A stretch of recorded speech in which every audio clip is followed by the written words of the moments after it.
SEMA, we find the coolest cars to bring to you guys who can't attend SEMA, and we've been waiting for a long time for this one.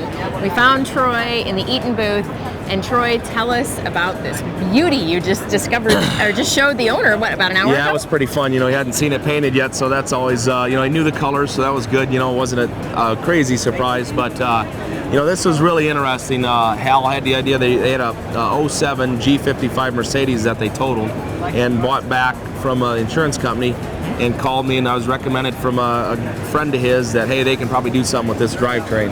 And wow. He kind of left the car choice up to us, so I'm like, well, how about a 54 Buick? And yeah, that's cool. And then, you know, so it was, the big challenge was taking modern, you know, you've seen a lot of it done, where you take modern stuff and it's old stuff and it don't work sometimes. Right. You know, where they're taking the whole dash in there and it just doesn't fit. So our goal was, obviously the Buick's classic, you don't need to do a lot to it. You know, the bumpers are massaged and things, but mixing a Mercedes in there was a big challenge because of the wiring. The vehicle we stripped was all-wheel drive. This is two-wheel drive, so a lot of intense wiring to try to outsmart the Germans, which was very hard. That's really hard to do, Troy. There's a ball of wire, you know, in that thing like this. So we accept the challenge, as you know, from all the other cars that we do. Yeah. And it's not for everybody, but we you know, we figured it out and got it working really well. So it was a pretty big achievement, and Hal's you know, knocked out of his shoes by it, so that's good. Good. And so yeah, it's you know, we're happy with it. So we know you don't leave a single panel on the car alone. What did you do to it? Well, you know, the body of these cars are pretty classic. So they're very nice. We didn't have to do a lot to the body, and that was always a question, you know, Hal had, man, I think we're modifying it enough. I'm like, man, you don't want to change this car a lot.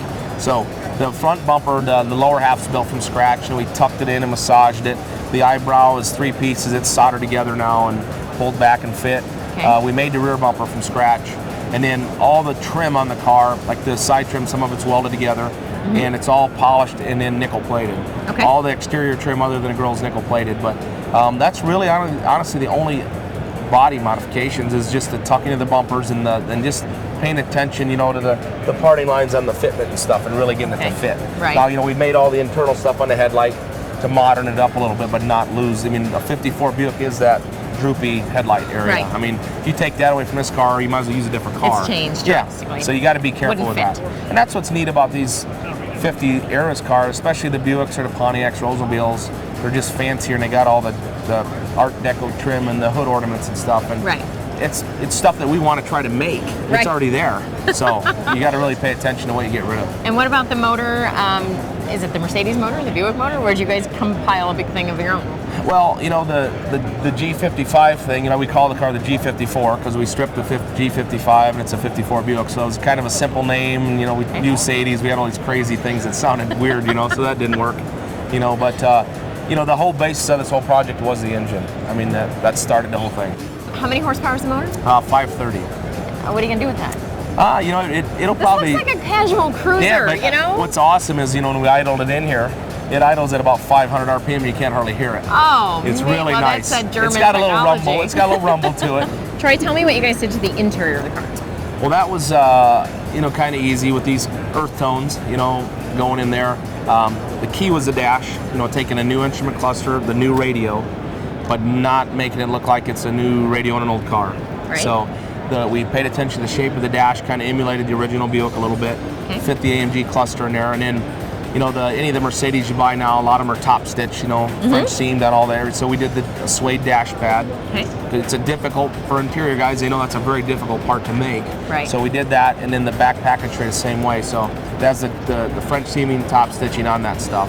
And then we did the distressed leather just because it's just a neat look, you know, it's nothing's perfect. So when you start out with a material like the distressed stuff where it's not perfect at all, it just, I don't know, I like it better. Because then there's not, oh, you did this whole seat, there's a flaw in it. There's you know? a little scratch there. Yeah, you can never see it in this stuff. So played a little bit in there, and then like the speaker grill cloths, that's always a problem because we don't like showing the speakers, you know. Right. But we used it for decoration in this car. So we made the little bezels on the machining center, and then the cloth is like Gibson guitar amp cloth. Oh. So it's kind of funky and a little different. So you know, that was a nice decoration in there. And the seats, the front seats are the Mercedes seats without the headrests. Okay. So that was kind of a neat seat. And took the controls off the door and put them in the side of the seat and a few things like that. Very comfortable The back seats. seats built from scratch to match the front. Okay.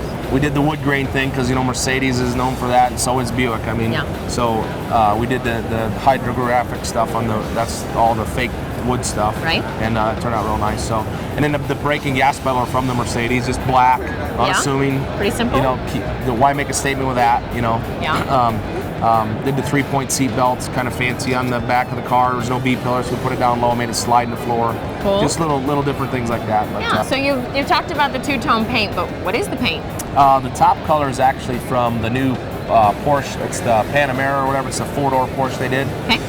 And then the middle color, all these Buicks always had that cream color on them, two-tone. So we stayed with that same theme, but did it in like this chocolate milk color, just to enhance the rest of it. And then with the nickel trim, everything's earth tones, and it kind of just really works well together. Do you have any idea of events that this car will be at that the general public can see? Yeah, we're going to try to bring it to Pomona, hopefully. Okay. And then probably to Chicago, probably to Detroit. Just to get a lot of people to see it. A couple good guys events, Yeah. And it's funny, like our Chrysler, we brought to a few selective events here and then did that and didn't follow the same route. I get so tired of building the car and doing all the same stuff. Yes. They're not all built that way, some should be at Pebble Beach, or you know what I'm saying? Oh, sure. And some should be at Good Guys. Yeah. So we're trying to go to different venues and specialty shows because they're just different people there. And if somebody wants to find out maybe your show schedule, do they go to your website? Yeah, it's on on radrides.com. Okay. You can get on there, and the current one will be up here pretty soon. Great. You can kind of see where we're going to be. Great, because I know nobody wants to see. I mean, our videos might be good, but still photos are pretty. Yeah. But I know people are just going to want to look at this. Yeah, these colors you need to see in person. Yeah. Well, you did a beautiful job again. Thank you. And we appreciate you showing it to us. Thank you very much. Thank you, Kelly. Enjoy the show. Yep.